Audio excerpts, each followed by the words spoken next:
What's up, y'all? So let's talk cotton candy grapes. Where that come from? So check it out, man. I noticed lately a lot of people have been talking about these cotton candy grapes, grapes that taste like cotton candy.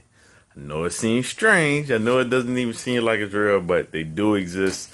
And man, they're all the rage from what I hear. I haven't even tried them yet. I'll be honest with you. I'm a little skeptical about them, and I'm gonna give you some reasons why I feel that way. So let's talk. Let's talk. Let's talk. Um, One, and I'm gonna put this on. I'm gonna put a picture for you guys to look at. You want to try to stay organic with your fruit. All right. So how do you know if your produce is organic? How do you know if your fruit is organic? If it starts with a 9-digit code, that's gonna be organic. If it starts with an 8, stay away from that. They say 8, I hate. Why? Because that is definitely GMO, genetically modified. If it starts with a 3 or if it starts with a 4, then they claim that that's conventionally grown and that they could be sprayed with pesticides or some kind of chemicals or whatever to keep it preserved and all that other good stuff. Personally, I say when you're dealing with fruit this day and age, make sure it starts with a 9, make sure it's organic. All right, so that being said, let's go back to the organic, or let's go back to the non-organic, the cotton candy grapes.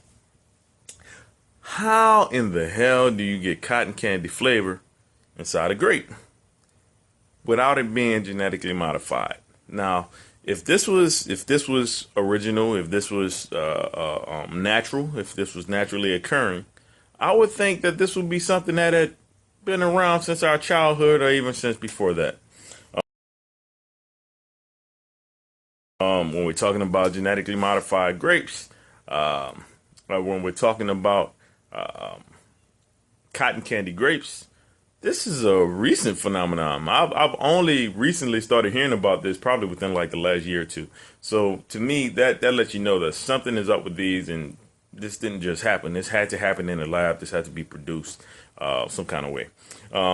Genetically modified. If it's genetically modified, 9 times out of 10, your body's not going to be able to process this food, and it's going to genetically modify something inside your body. Now, you know, my whole pet peeve is about the cancers and whatnot. I hate to see us, doing stuff that we think is beneficial, doing stuff that we think is healthy, but really, we're hurting ourselves in the long run. Shit, I would almost say just go ahead and eat the candy. But on the flip side, what's the difference between poison versus a poison, right? Both of them are bad. Both of them harm your body. So I would say stay away from it. Stay away from it. It's so funny. I was in a Whole Foods a couple days ago, and I was getting some.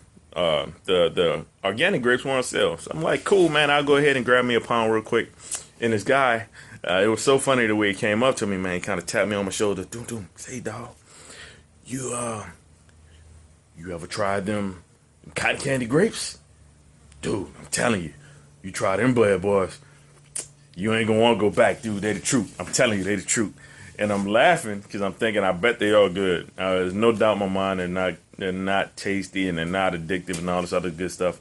But as I said to you, man, I'm sitting there thinking, if it tastes like cotton candy, then something is wrong with those grapes, man, and can't be natural. And I don't think it's good for you in the long run. So I'm submitting to you, man. Stay away from them. I think your best bet is to just go with organic grapes, man. When they're sweet, sweet grapes are on point, man, and there's no need to have to, use something that tastes like cotton candy in order to satisfy your sweet tooth. 'Cause like I said, man, some good regular sweet grapes, they hit the spot anyway.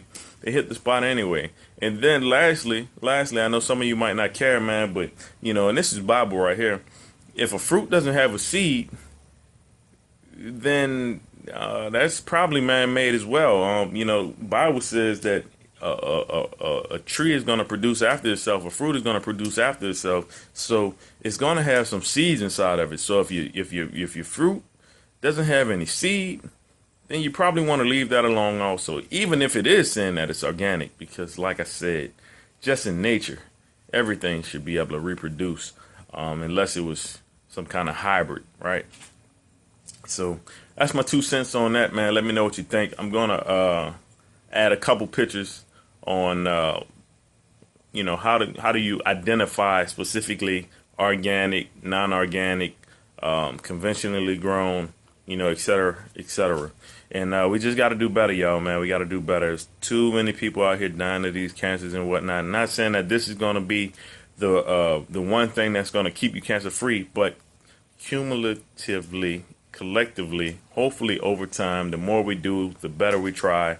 The more we try, the closer we'll get to, I guess, keeping perfection.